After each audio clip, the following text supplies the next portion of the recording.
നമസ്കാരം. ക്യൂ മലയാള UK ന്യൂസിലേക്ക് സ്വാഗതം. UK-യിൽ അപ്രന്റീസ്ഷിപ്പ് പിഴ വിനയാകുന്നു. സാമ്പത്തിക പ്രതിസന്ധി മൂലം യുവാക്കൾ പരിശീലനം ഉപേക്ഷിക്കുന്നു.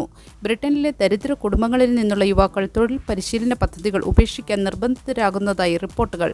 നിലവിലുള്ള ആനുകൂല്യ നിയമങ്ങളിലെ അപാകതകൾ മൂലം ഒരു കുട്ടി അപ്രന്റീസ്ഷിപ്പിന് ചേരുമ്പോൾ ആ കുടുംബത്തിന് ലഭിക്കുന്ന സാമ്പത്തിക സഹായത്തിൽ പ്രതിവാരം £340 വരെ കുറവുണ്ടാകുന്നു. ഇതാണ് ഈ പ്രതിസന്ധിക്ക് കാരണം. 16 വയസ്സുള്ള ഒരാൾ അപ്രന്റീസ്ഷിപ്പ് ആരംഭിക്കുമ്പോൾ അവരെ ഇൻഡിപെൻഡന്റ് വർക്കറായി കണക്കാക്കുകയും അവരുടെ മാതാപിതാക്കളുടെ ചൈൽഡ് ബെനിഫിറ്റ്, യൂണിവേഴ്സൽ ക്രെഡിറ്റ് മുതലായവ നിർത്തലാക്കുകയും ചെയ്യുന്നു. എന്നാൽ ഇതേ പ്രായത്തിലുള്ള ഒരു കുട്ടി തുടർ പഠനത്തിന് പോയാൽ കുടുംബത്തിന് ഈ ആനുകൂല്യങ്ങൾ തുടർന്നും ലഭിക്കും.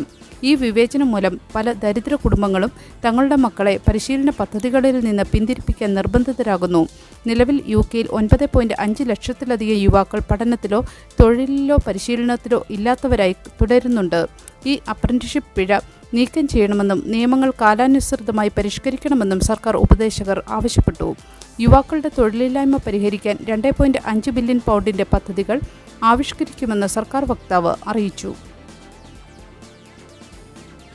അനധികൃത കുടിയേറ്റം തടയാൻ ബ്രിട്ടനും ഫ്രാൻസും തമ്മിൽ £662 ദശലക്ഷം കരാർ.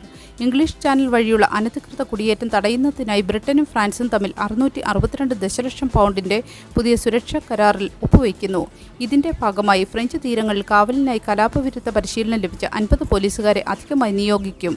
മനുഷ്യക്കടത്തുകാരെയും അനധികൃത ബോട്ടുകളെയും കണ്ടെത്താൻ അത്യാധുനിക ഡ്രോണുകൾ, ഹെലികോപ്റ്ററുകൾ, ക്യാമറ സംവിധാനങ്ങൾ എന്നിവയും ഫ്രാൻസ് സജ്ജമാക്കും. 3 വർഷത്തേക്കാണ് ഈ കരാർ. ഫ്രഞ്ച് അധികൃതരുടെ ഭാഗത്തുനിന്ന് മതിയായ ഫലം ലഭിക്കുന്നില്ലെങ്കിൽ ബ്രിട്ടൻ നൽകുന്ന തുകയുടെ ഒരു ഭാഗം പിൻവലിക്കാനുള്ള വ്യവസ്ഥയും പുതിയ കരാറിലുണ്ട്. 2025 മാത്രം ഏകദേശം 41,000-ലധികം ആളുകൾ ചെറുകിട ബോട്ടുകളിൽ ബ്രിട്ടനിലെത്തിയിരുന്നു. ഈ വർഷം ഇതിനകം തന്നെ 6,000-ലധികം കുടിയേറ്റക്കാർ എത്തിയിട്ടുണ്ട്. എന്നാൽ ഈ കരാറിനെതിരെ കൺസർവേറ്റീവ് പാർട്ടിയും റിഫോം പാർട്ടിയും രംഗത്തെത്തി. നിബന്ധനകളില്ലാതെ നികുതിപ്പണം ഫ്രാൻസിന് നൽകുകയാണെന്ന് ഇവർ ആരോപിച്ചു. അതേസമയം സുരക്ഷിതമായ കുടിയേറ്റ മാർഗങ്ങൾ ഒരുക്കാതെ പോലീസ് നടപടികൾ മാത്രം ഗുണം ചെയ്യില്ലെന്ന് അഭയാർത്ഥി സംഘടനകളും ചൂണ്ടിക്കാട്ടുന്നു.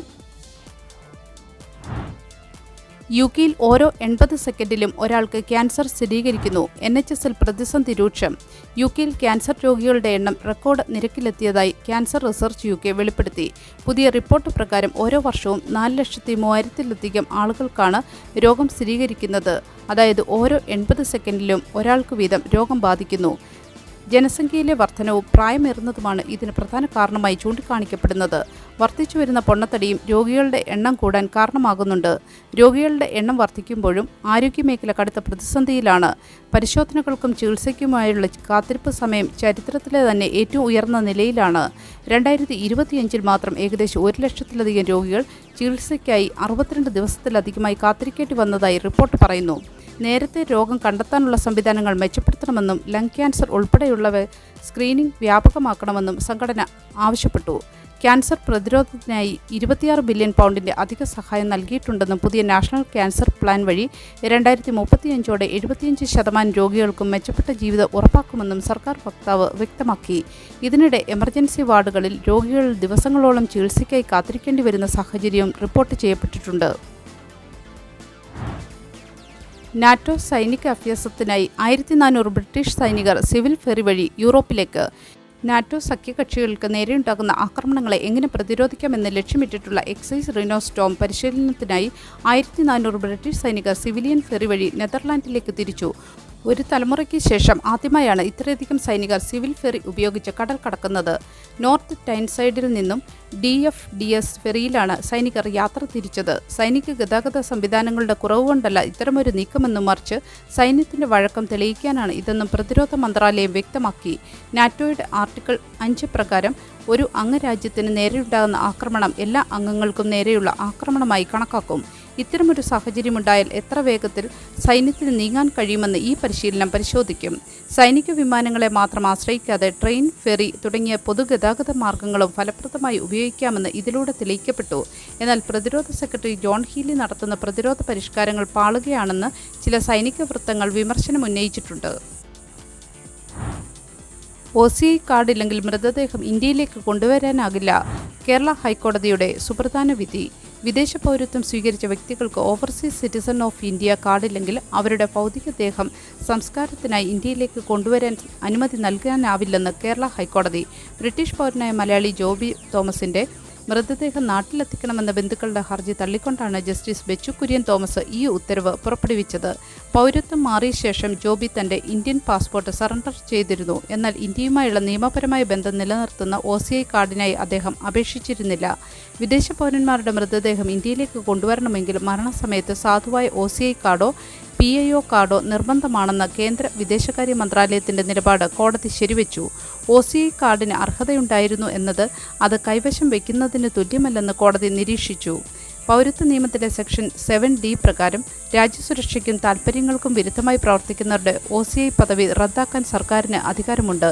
ഇന്ത്യയിൽ വോട്ടവകാശമോ ഭരണഘടനാപരമായ പദവികളോ OCI കാർഡ് ഉടമകൾക്ക് ലഭിക്കില്ലെങ്കിലും ആജീവനാന്ത വിസയും NRIകൾക്ക് തുല്യമായ സാമ്പത്തിക വിദ്യാഭ്യാസ ആനുകൂല്യങ്ങളും ഈ കാർഡ് വഴി ലഭിക്കും.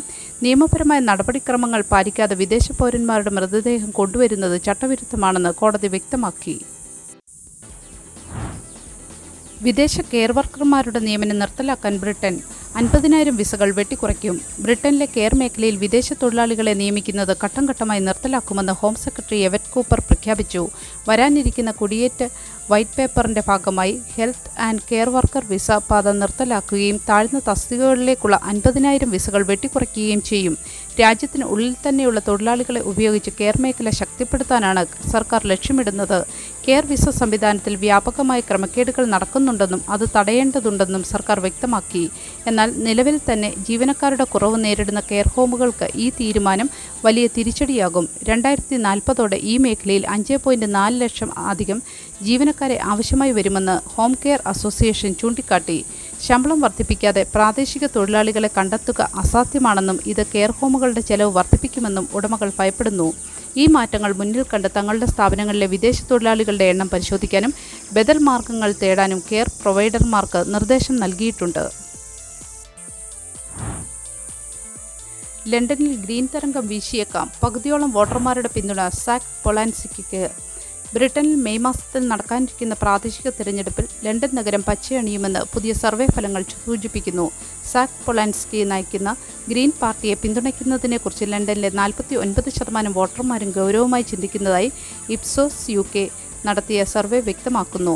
പ്രധാന കക്ഷിയായ ലേബർ പാർട്ടിയേക്കാൾ മുൻതൂക്കം ഗ്രീൻ പാർട്ടിക്ക് ലഭിച്ചു എന്നത് രാഷ്ട്രീയ നിരീക്ഷകരെ അമ്പരപ്പിച്ചിരിക്കുകയാണ്. ജീവിതച്ചെലവ് വർദ്ധിക്കുന്നതിലുള്ള ആശങ്കയും നിലവിലെ രാഷ്ട്രീയ രീതികളിൽ നിന്നുള്ള മാറ്റത്തിനായുള്ള ആഗ്രഹവുമാണ് ലണ്ടൻ നിവാസികളെ ഗ്രീൻ പാർട്ടിയിലേക്ക് ആകർഷിക്കുന്നത്. ഹാക്നി, ഹാരിംഗി തുടങ്ങിയ കൗൺസിലുകളിൽ ഗ്രീൻ പാർട്ടി വൻ മുന്നേറ്റം നടത്തുമെന്നും 100 സീറ്റുകൾ നേടിയേക്കുമെന്നും സർവേ സൂചിപ്പിക്കുന്നു. അതേസമയം നൈജൽ ഫരാജിന്റെ റിഫോം UK ഔട്ടർ ലണ്ടൻ മേഖലകളിൽ സ്വാധീനമുണ്ടാക്കാൻ ശ്രമിക്കുന്നുണ്ട്. വോട്ടർമാരെ സ്വാധീനിക്കുന്ന പ്രധാന ഘടകങ്ങൾ ജീവിതച്ചെലവ്, കുറ്റകൃത്യങ്ങളും പോലീസിംഗും NHS എന്നിവയാണ്. സർവേയിൽ പങ്കെടുത്തവരിൽ 40% പേരും ലണ്ടൻ മേയർ സാദിഖ് ഖാന്റെ പ്രവർത്തനങ്ങളിൽ അതൃപ്തി പ്രകടിപ്പിച്ചു. ലേബർ പാർട്ടിക്ക് കനത്ത സീറ്റുകൾ നഷ്ടമാകുമെന്നും ഗ്രീൻ പാർട്ടി കരുത്താർജിക്കുമെന്നും 50%-ലധികം വോട്ടർമാർ വിശ്വസിക്കുന്നു.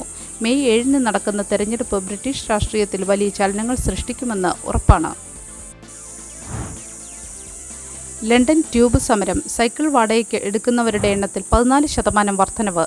ലണ്ടൻ അണ്ടർഗ്രൗണ്ട് നെറ്റ്വർക്കിൽ RMT യൂണിയൻ നടത്തുന്ന പണിമുടക്ക് യാത്രക്കാരെ വലിച്ചപ്പോൾ നഗരവാസികൾ ബദൽ മാർഗമായി സൈക്കിളുകളെ ആശ്രയിക്കുന്നു. ചൊവ്വാഴ്ച ആരംഭിച്ച 2 ദിവസത്തെ പണിമുടക്കിനെ തുടർന്ന് സൈക്കിൾ വാടകയ്ക്ക് എടുക്കുന്നവരുടെ എണ്ണത്തിൽ 14% വർധനവുണ്ടായതായി പുതിയ കണക്കുകൾ വ്യക്തമാക്കുന്നു. ട്യൂബ് ട്രെയിനുകൾ മുടങ്ങിയതോടെ പലരും തങ്ങളുടെ പതിവ് യാത്രകൾക്കായി 2 ചക്രങ്ങളെയാണ് ആശ്രയിക്കുന്നത്.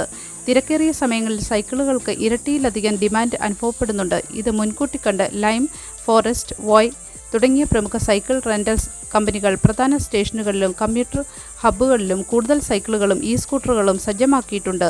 നല്ല കാലാവസ്ഥയും വെയിലും യാത്രക്കാരെ സൈക്കിൾ തിരഞ്ഞെടുക്കാൻ പ്രേരിപ്പിക്കുന്ന ഘടകമാണ്. നഗരത്തിലുടനീളം ഏകീകൃതമായ ലൈസൻസിംഗ് സംവിധാനം കൊണ്ടുവരണമെന്നും സ്കൂട്ടറുകൾക്ക് സ്ഥിരമായ നിയന്ത്രണങ്ങൾ ഏർപ്പെടുത്തണമെന്നും ഈ സാഹചര്യം മുൻനിർത്തി കമ്പനികൾ സർക്കാരിനോട് ആവശ്യപ്പെട്ടു. കഴിഞ്ഞ വർഷം നടന്ന സമരകാലത്തും സമാനമായ രീതിയിൽ സൈക്കിൾ ഉപയോഗം വർദ്ധിച്ചിരുന്നു. വേക്ക്ഫീൽഡിൽ Saint George Day parade. Bus സർവീസുകൾ തടസ്സപ്പെടാൻ സാധ്യത.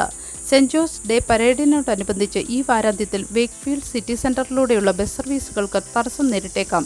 ഏപ്രിൽ 26 ഞായറാഴ്ചയാണ് പരേഡ് നടക്കുന്നത്. ഉച്ചയ്ക്ക് 1 മുതൽ 1:55 വരെയും വൈകുന്നേരം 3 മുതൽ 3:20 വരെയുമാണ് പരേഡ് നിശ്ചയിച്ചിരിക്കുന്നത്. Wentworth street, Bond street, Wood street, വിൽറിംഗ് തുടങ്ങിയ പ്രധാന ഇടങ്ങളിലൂടെയാണ് ഘോഷയാത്ര കടന്നുപോകുന്നത്. പരേഡ് കാരണം നഗരത്തിലെ പ്രധാന റൂട്ടുകളായ 102, 110, 126, 148, 189, 446, 496 ഉൾപ്പെടെ 30ഓളം ബസ് സർവീസുകൾ വൈകാൻ സാധ്യതയുണ്ടെന്ന് അധികൃതർ അറിയിച്ചു. ഈ സമയങ്ങളിൽ നഗരത്തിലൂടെ യാത്ര ചെയ്യുന്നവർ മുൻകൂട്ടി പ്ലാൻ ചെയ്യണമെന്നും ബസ് സമയക്രമത്തിൽ ഉണ്ടാകുന്ന മാറ്റങ്ങൾ ശ്രദ്ധിക്കണമെന്നും നിർദ്ദേശമുണ്ട്. സെന്റ് ജോർജ് ഡേ ആഘോഷങ്ങളുടെ ഭാഗമായി വേക്ക്ഫീൽഡിൽ വലിയ തിരക്ക് അനുഭവപ്പെടാൻ സാധ്യതയുള്ളതിനാൽ പൊതുഗതാഗതത്തെ ആശ്രയിക്കുന്നവർ ജാഗ്രത പാലിക്കണം.